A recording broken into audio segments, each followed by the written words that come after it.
You know, I just find it absolutely fascinating how the MAGA movement, how they went from being the guys that dabbed on the snowflakes, that dabbed on the libtards, that dabbed on those crying SJWs back in the day, have more or less become the very thing they once claimed to dab on and make copious amounts of meme compilations about there. It's fascinating how in the span of 4 years they went from making fun of snowflakes to actually being the snowflakes themselves. And the MAGA movement really will get fucking triggered over anything and everything. Whether it's vaccines, the shittiest beer known to man, asking this trans influencer person to like do a quick little ad on their shitty god awful beer. Whether they're fucking throwing tantrums about Target committing the cardinal sin of selling nutcrackers that are painted with the fucking pride flag and the trans flag, and selling little figurines of black Santas and wheelchairs. Especially, as of the topic of today's video, throwing the mother of all mental breakdowns over a woman who hasn't done anything. At least none yet. And the funny part about all this is if she does do something, which is more and more likely as the days roll by, they'll have no one to blame but themselves. And of course, I am talking about the biggest pop icon of the century so far, Taylor Swift. It's amazing how one woman who really isn't all that political has just mentally destroyed the Republican Party. Like, this woman who was like a billionaire, renowned and idolized worldwide, and has been a very successful woman for like a decade. Like, shit, I remember hearing Taylor Swift songs, Christ, I want to say late 2000s, early 2010s, and she's still going strong. Through all the relationships that this woman has had, and boy, oh boy, has this woman has had many relationships. I mean, the last time I really paid attention to fucking Taylor Swift's relationships, I think she was dating like what was it, like JFK's grandnephew or some shit? I don't know. She was banging one of the Kennedys. That's all I remember there. Who else this woman was banging at the time, I don't know. Hell, she could have been cucking him with a Saudi fucking prince for all I know. But yeah, very successful woman, gets around a lot. And she is somehow mentally breaking the Republican Party. Her and her fucking football boyfriend, whose cardinal sin was doing a fucking advertisement for Pfizer? Like, fucking football stars do ads for like drug companies all the time.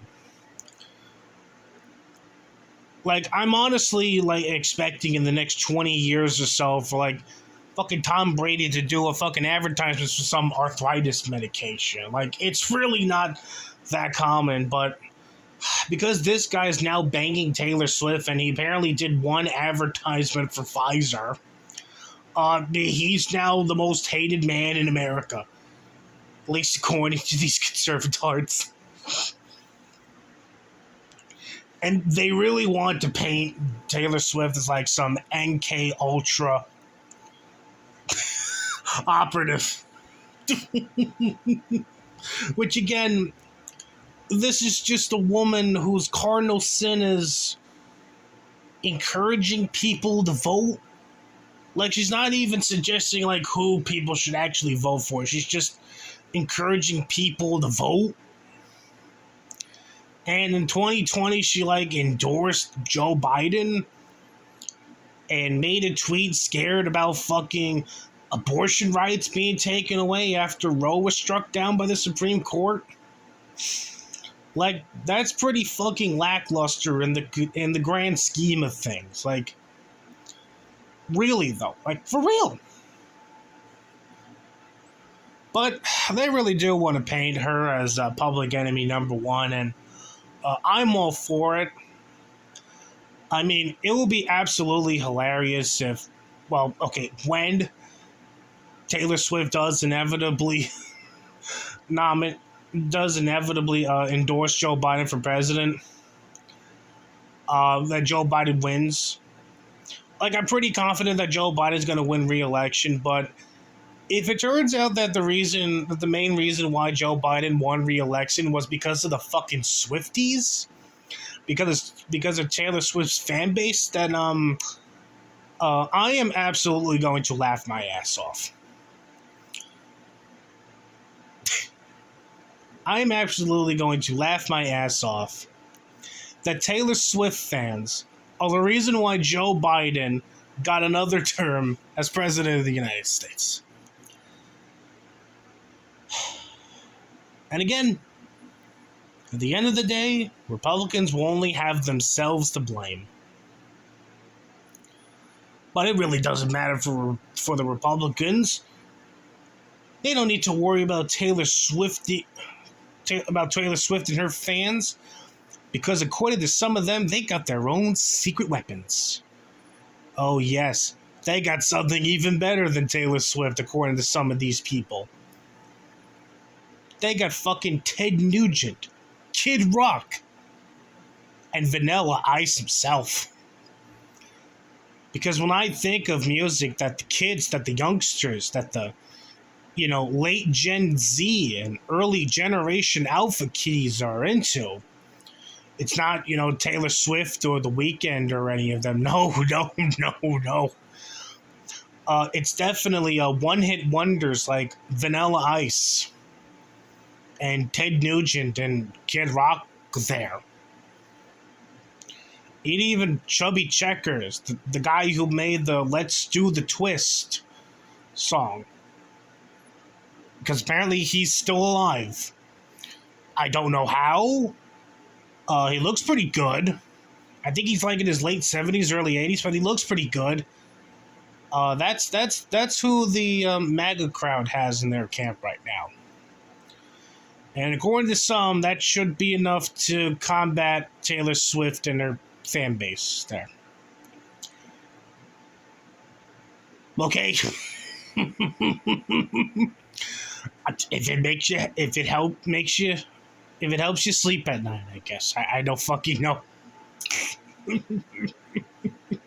I don't fucking know, but if it makes you sleep at night and if it makes you feel good, you can go ahead and brag to all your friends that you got Vanilla Ice backing you up there.